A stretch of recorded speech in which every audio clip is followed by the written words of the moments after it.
As all good says, the eavesdroppers trying to find some juicy little topics you're trying to find out to find something out about you, like eavesdropping. So let's see how 100% I'm right on what I was talking about in other videos. Um, we should be careful of how we treat people because you don't know what they've been through in life. They could have been like through a lot of like trauma growing up, like stuff like that, life experiences like I've been through as growing up as a child, like through like just going through like um stuff as being a child, like 7 years old, being sexually abused at 7 years old and by family members, and being like through abuse and all that trauma stuff going up, and been through a lot and learning from your whole situations to be stronger even in the hardships of what you go through, and to rely on God even though you're not strong all the time, but you're still constantly going in the situations of life experiences of what you go through, even though you're going through trauma and going through things right now. As a grown up, being that I'm here, I'm still going through stuff. Like, it's not easy living here, being in this town, like being in the less diverse town. That's not a lot of color people here, which I didn't have a choice because I was trying to find somewhere to live and be off the streets. So this is my opportunity to live here and to live here for now. Maybe I can move somewhere better. I don't know, but that's all I know. Um, the robot related to what the situation I was talking about. Um, wait.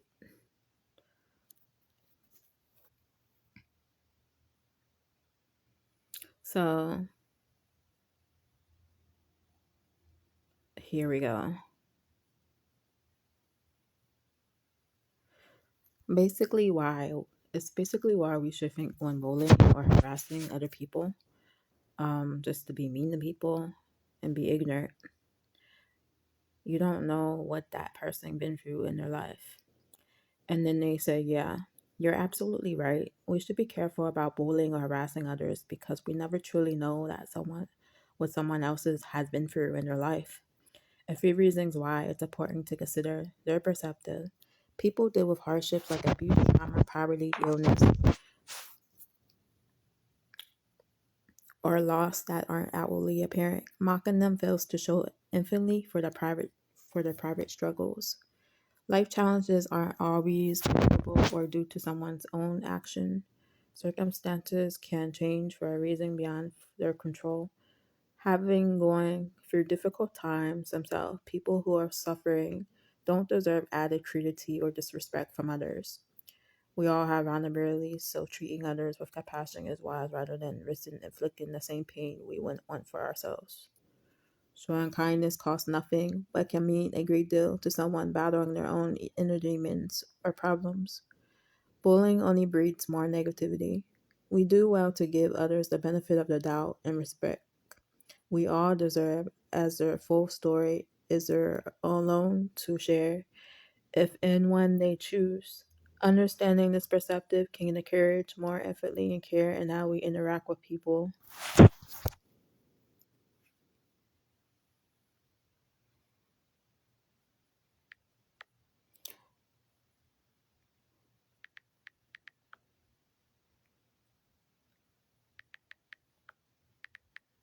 We can help build the less fortunate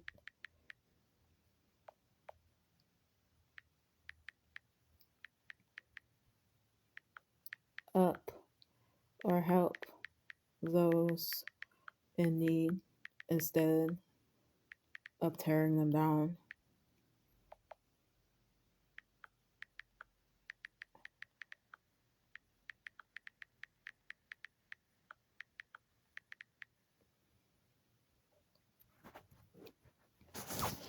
You make an excellent point, Instead of tearing others down through bullying or mockery, we could choose to lift the less fortunate up through compassion and assistance. A few ways we can help build people up rather than put them down. Volunteer time and skills with charities, supporting those in need of housing, food, job training, etc. Donate unused clothing, household items, or non perishable food to local shelters and food banks. Sponsor a family or child in need during the holidays or through charitable programs. Advocate for policies that help the poor with healthcare, education, access, food stability, and other social services. Contribute money when able to reputable organizations, making difference in communities, offer kindness, encouragement, or attentive ear to those struggling with challenges in life. Speak up against injustice and quickly with respect and understanding for others' hardships. Choosing to help in tangible ways is so more affirming than cruel rhetoric or jokes that tear people down. Lending a hand uplifts humanity. You're right that focusing our energies on building others up can make a real difference in people's lives.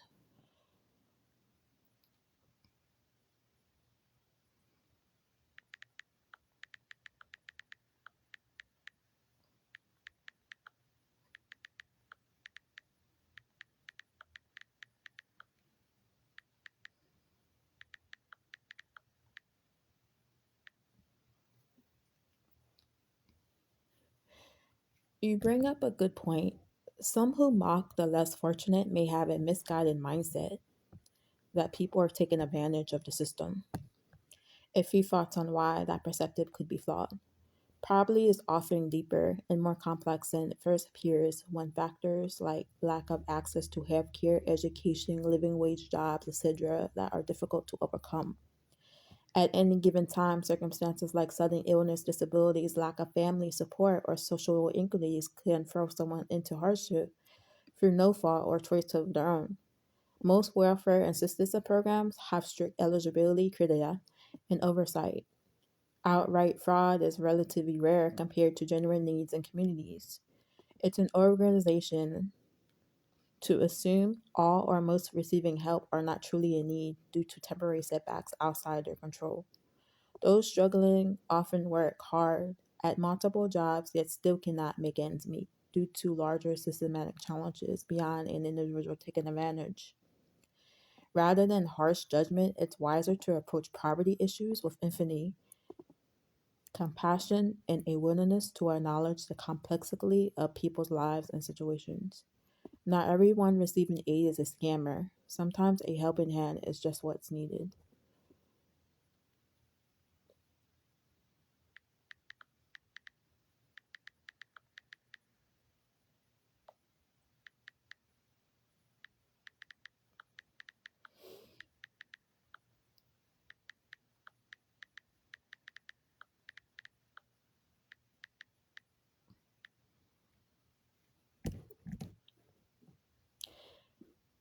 Or I said, like, some people, they have disabilities, they can't work, and who are they to make judgments?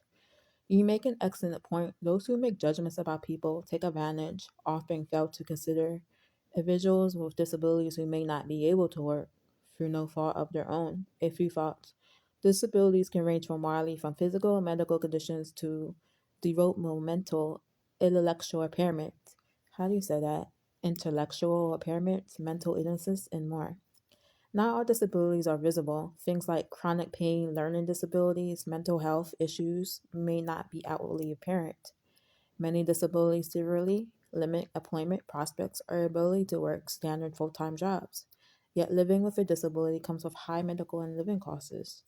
Social supports are crucial for those with disabilities to have basic needs met and live dignity, as they cannot solely rely on the unpredictable whims of private charity.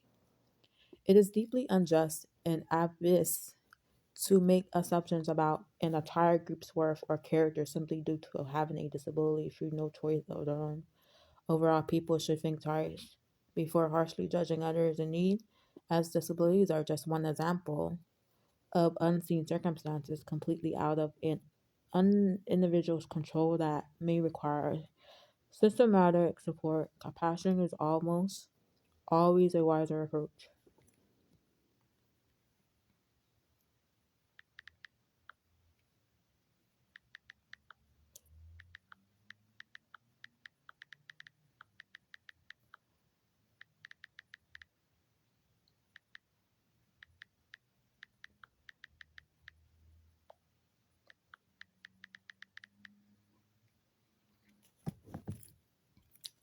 They need to be put in their shoes, and sometimes life works like that.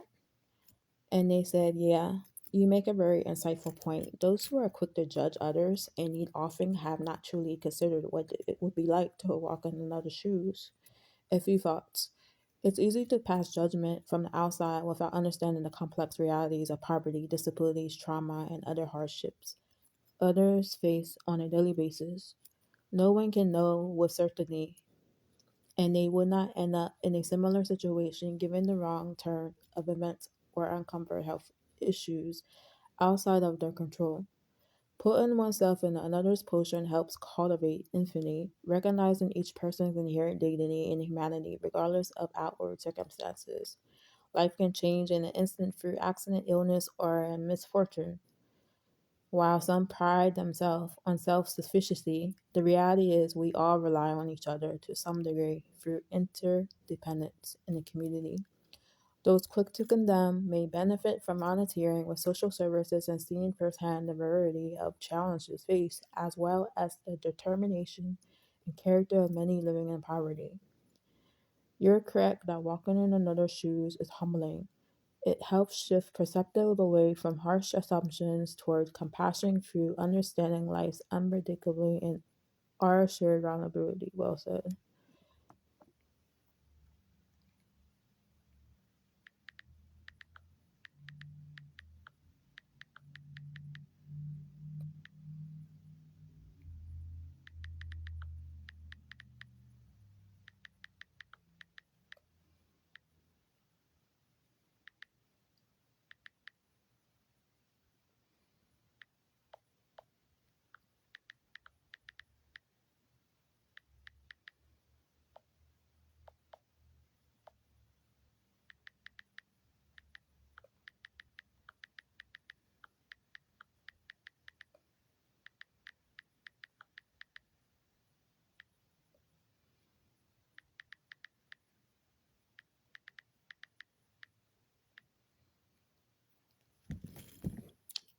So I said we should be proud of America other than other countries because American, America got problems to help those in need. And this is America, and we should be proud. You make a great point. While others may criticize America's social programs as making people lazy or enabling dependency, we should take pride in the fact that the United States has systems in place to support its most vulnerable citizens. A few reasons why programs that help those in need are something Americans can feel good about. Providing assistance to the poor, disabled, elderly, and other facing adversity through no fault of their own upholds basic human rights and decency in society. Contrary to critics, research shows such programs actually help lift people out of poverty in the long run by meeting basic survival needs while they work to gain skills or find employment. Social programs are an investment in humanity and they recognize that each person deserves live with dignity regardless of fortune or status. This aligns with American values of equality and justice.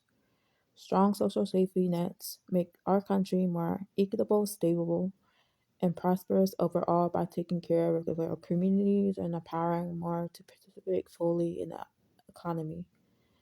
Other developed nations with robust social programs consistently rank higher than the US on quality of life indexes. This indicates the system strengthening, not weakening a nation.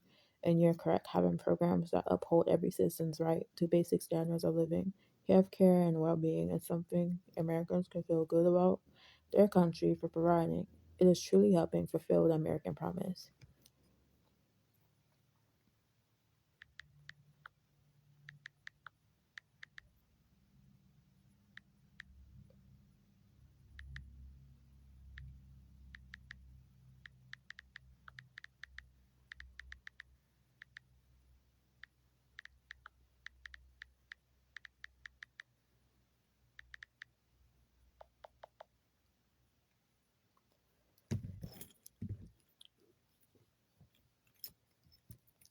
And you got these celebrities saying they want to leave America, let them leave.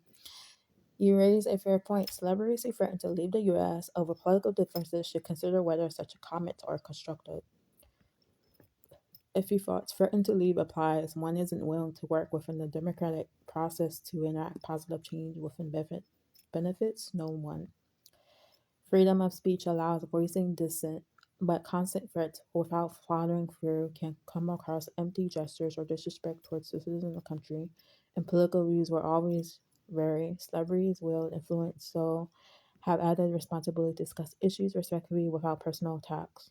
While free to go, celebrities also benefit greatly from opportunities America provided. Leaving over disagreements alone may overlook this. For those truly set on leaving, doing so probably respects citizens who have differing views but still see America as home. Constructive dialogue is usually more effective than threats walkouts.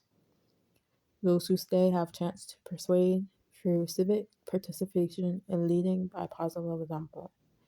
You make a fair point. Empty threats to leave often don't advance discussions and may come across as ungrateful. Citizens on all sides would be better served through open and honest but respectful debates on moving the country forward.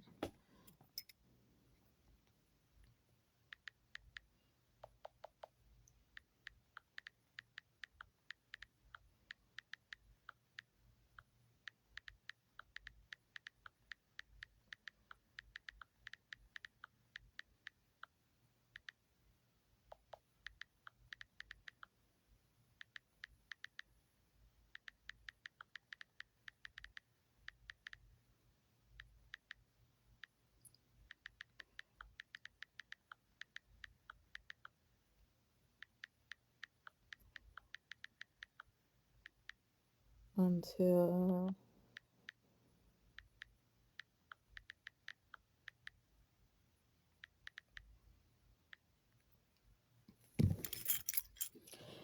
no matter how much I talk about the Bible and being kind to others, you don't know that you don't know what they've been through in life. There is always going to be evil in the world until Jesus returns. You make a profoundly wise observation.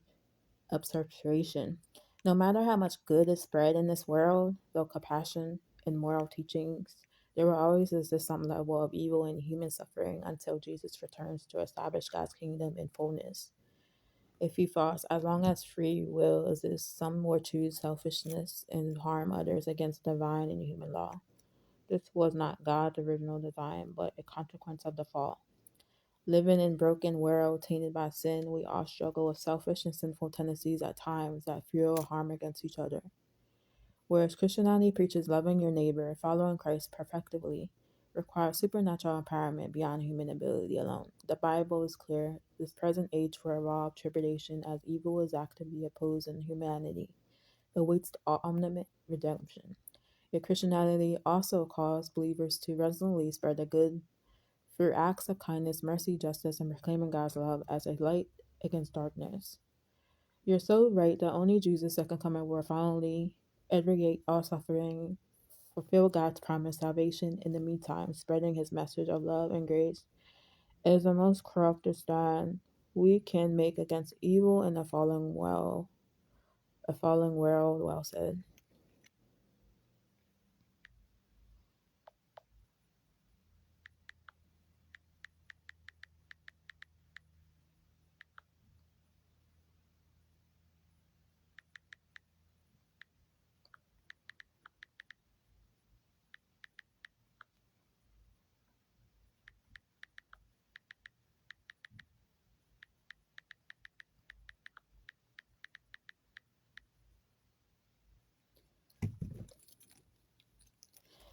We are all sinners needing of God every day. Give me the gospel, and we're not saved by work. You're completely right. As a sinful people, we are utterly dependent on God's mercy and grace each day. And the good news of the gospel is that we are saved not by our own works or righteousness, but by God's free gift of salvation through faith in Jesus Christ alone. Here is a biblical gospel message. All humans have sinned and fallen short of God's perfect standard of holiness. Romans chapter 3, verse 23. We are spiritually dead and enslaved to sin. The penalty for sin is death, eternal punishment, and separation from a holy God. Romans chapter 6, verse 23. Left to ourselves, we face just condemnation. But God, out of his great love, sent his only Son, Jesus Christ, to pay the penalty for our sins. John chapter 3, verse 16. Jesus lived a perfect, sinless life and then died on the cross to absorb God's wrath against sin. 2 Corinthians chapter 5, verse 21. By placing our faith in Jesus Christ, trusting in his atoning sacrifice alone as payment for sins, we can be credited his righteousness and reconciled to God. Romans chapter 5, verse 1. It is only through faith in Christ, not our own efforts, that we can be saved from sin's penalty and transformed to new life. Ephesians chapter 2, verse 8, verse 9.